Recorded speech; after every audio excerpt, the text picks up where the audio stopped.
ones. But now, here is another splendid sight, rolling the Bristol Blenheim 1F and 2 Supermarine Spitfire 1As.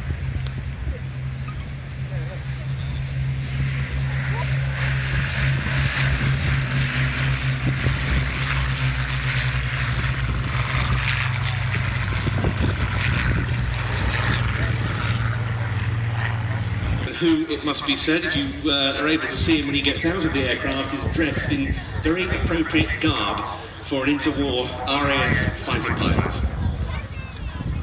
Yes, nobody looks quite like a pilot like Charlie does, that's for sure. So there we saw 2 RAF fighters depicting the interwar years. Well, of course, the policy of appeasement that was promoted at that. But here, running in, the Hawker Hurricane 12.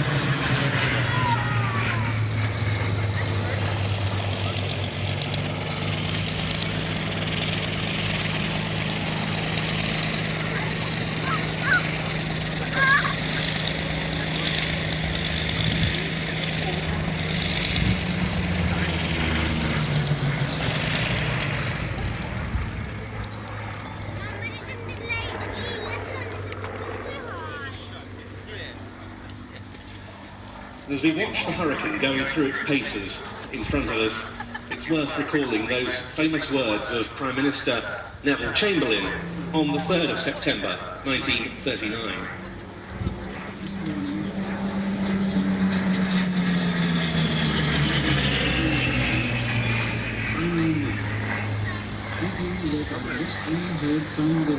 By 11 o'clock. They were prepared at once to withdraw their troops from Poland. Słyszysz, co mówią? Would exist between us. Słyszysz? I have to tell you now that no such undertaking has been received, and that consequently this country is at war with Germany.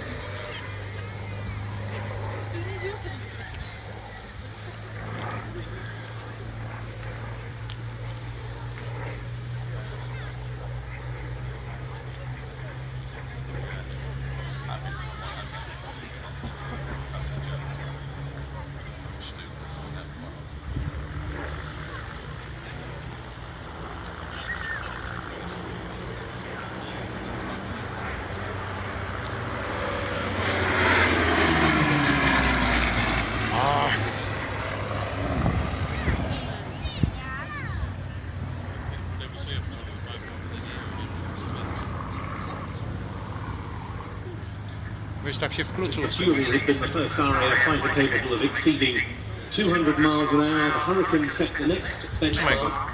An aircraft that first flew in 1935. It was the first able to exceed 300 miles an hour.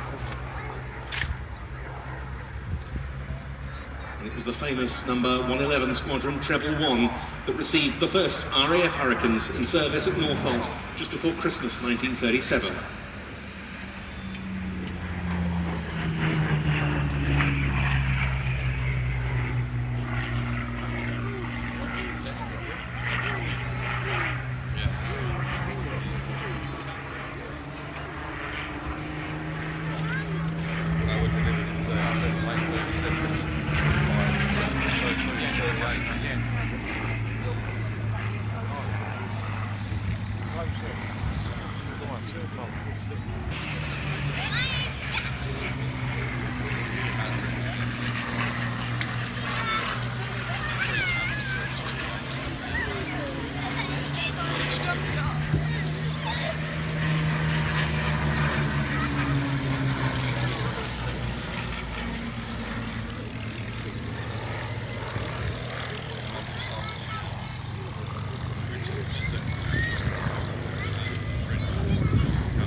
that was the final pass by the Hurricane, which is now breaking down into land. It's now going to come to one of the absolute highlights of today's display, and one that we'll leave for you to watch and savour as it goes through its paces. We're delighted to witness this weekend the first return to flight public displays of the Bristol Blenheim, now configured following a landing incident in 2003. The Blenheim is now back in flight. In from the left, it runs with the two Spitfires.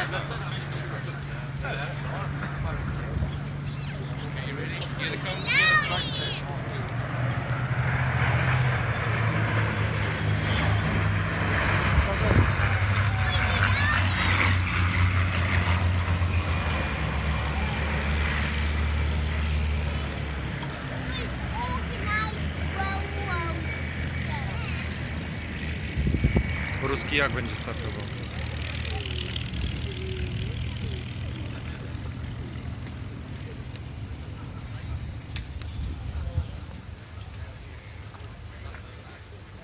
Amerykan ląduje.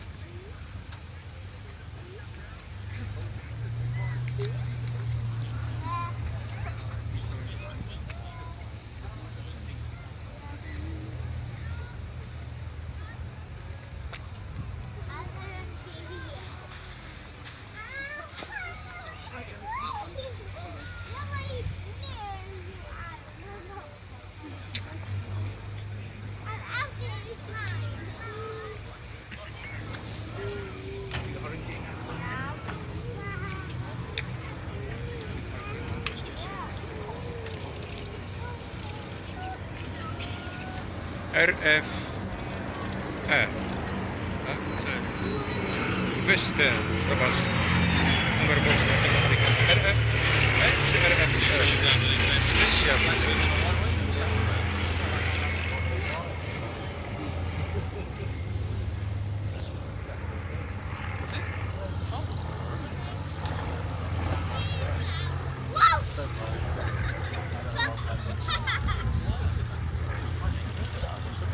Kurwa mać. Czy kurwa nam życie?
ladies and gentlemen, what a fantastic sight, I'm sure you'll agree. A very special day for us today. And also a special day for one of our guests here today, because I can tell you that on board the Blenheim today, in the gunner's position, there's a photograph and the medals of Sergeant Arthur Metcalfe. He was a gunner in the RAF who flew with 600 and 604 Blenheim squadrons in 1940.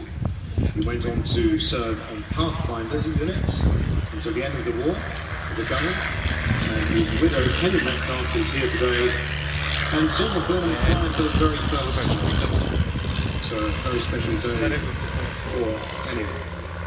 The items were put in the gunner's position for the flight today by Smudge Smith of the Aeroplane Restoration Company, making this flight extra special today. Lądują.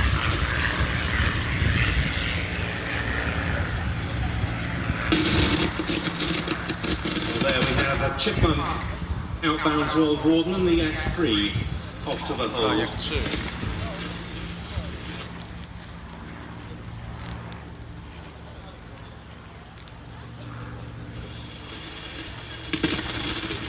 Masz twoje 9, drugie masz 11. Tyle modelików.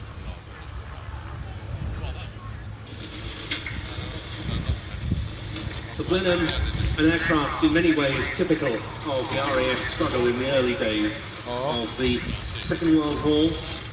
It was ordered as a new light bomber based upon the Bristol 142, the high-speed transport named Britain First, that was funded by Lord Rothermere, the then owner of the Daily Mail, and presented by him to the nation. Great potential was seen in it as a bomber. With its service in March 1937 with number 114 Squadron at Whitby, not that far from here in Cambridgeshire, it replaced the Hawker Hind. And the performance advantage was obvious. A top speed of 260 miles an hour as against 186 of the Hind. The potential was seen in the aircraft as a long-range fighter.